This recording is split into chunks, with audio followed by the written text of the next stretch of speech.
ketemu lagi sama aku Damara. Nah, kali ini kita bakal ngobrol santai tentang apa sih 11 hal menurut Kak Vanaj yang harus dilakukan untuk menjadi konselor yang efektif. Nah, buat kalian yang mau tahu, stay tune. Guys, menurut Kak Vanaj yang harus kalian pahami pertama kali yaitu mengenai self-knowledge. Self-knowledge berkaitan dengan kemampuan untuk memahami diri sendiri. Jadi kita harus mampu mawas diri, menempatkan diri, sehingga kita baru bisa mampu memahami orang lain atau klien kita ketika kita sudah mampu memahami diri kita sendiri. Dan yang kedua, kita harus memiliki wawasan yang luas. Wawasan ini berkaitan dengan kemampuan intelektual dalam menjalankan proses konseling, seperti penempatan strategi, sasaran layanan, dan juga teknik yang digunakan. Secara profesional, konselor harus bisa menguasai itu semua, sehingga apa yang dilakukan sesuai dengan tujuan, bimbingan, dan konseling.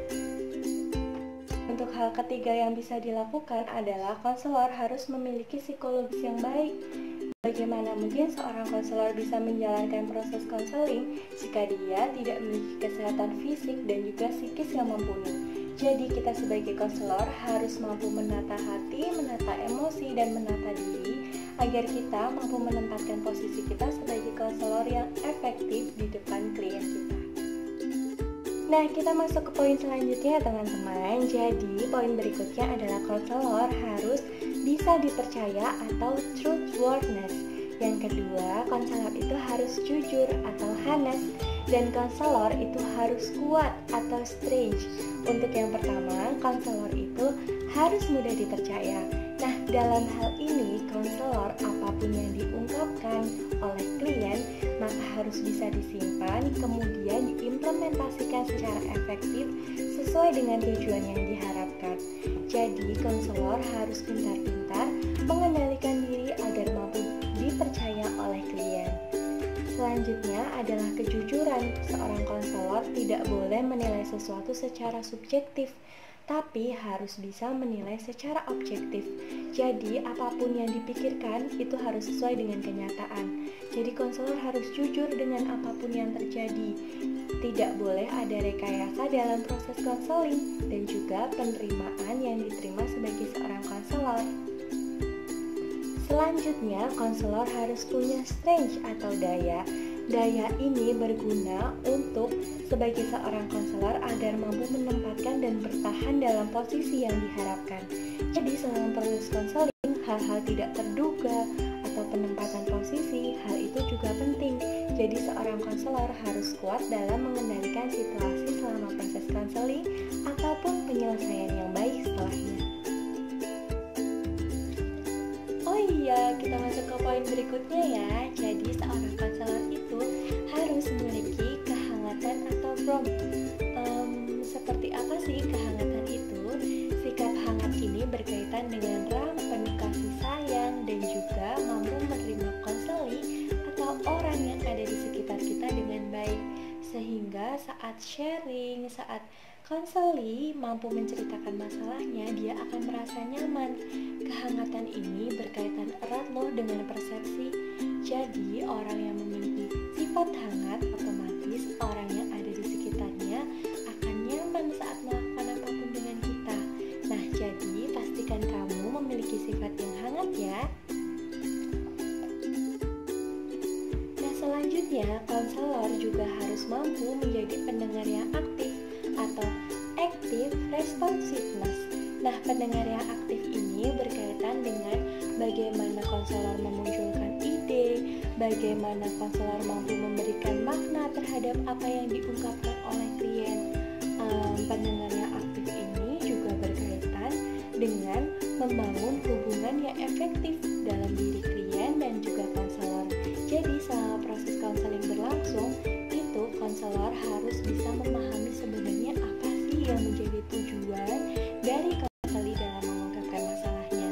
Sehingga ketika konselor menjadi pendengar yang aktif, maka konselor akan mampu memahami setiap detailnya, baik itu masalah maupun alternatif maupun hal-hal yang sebenarnya mendasari permasalahan tersebut terjadi. Harus kalian perhatikan, seorang konselor harus punya sifat sabar loh. Ternyata sabar ini emang harus menjadi kehidupan pribadi kita dan juga sifat mendasar yang harus dimiliki. Sabar ini berkaitan dengan selama proses konseling agar berjalan secara alami dan juga konseling tidak tergesa-gesa dalam mengungkapkan atau memecahkan apapun sehingga semuanya efektif dan mampu dijalankan dengan baik. Konsep sabar dalam selama proses konseling diartikan sebagai sesuatu yang menunjukkan perilaku atau kondisi yang tenang dan juga tidak mendesak bagi diri konselor ataupun konseling selama proses konseling berlangsung. Harus dipahami, konselor juga harus memiliki sifat peka atau sensitivity. Jadi, seorang konselor itu harus peka loh. Peka ini berkaitan dengan dinamika alami yang dialami oleh konselor sendiri. Dengan sifat peka, maka seorang konselor akan mampu memahami setiap detail apa yang sebenarnya menjadi tujuan dan apa alternatif yang akan dipecahkan dalam segala sisi. Jadi, sifat peka ini berkaitan dengan proses pengendalian masalah, identifikasi, dan juga posisi klien dalam konteks masalahnya. Kepekaan ini harus dimiliki oleh seorang konselor.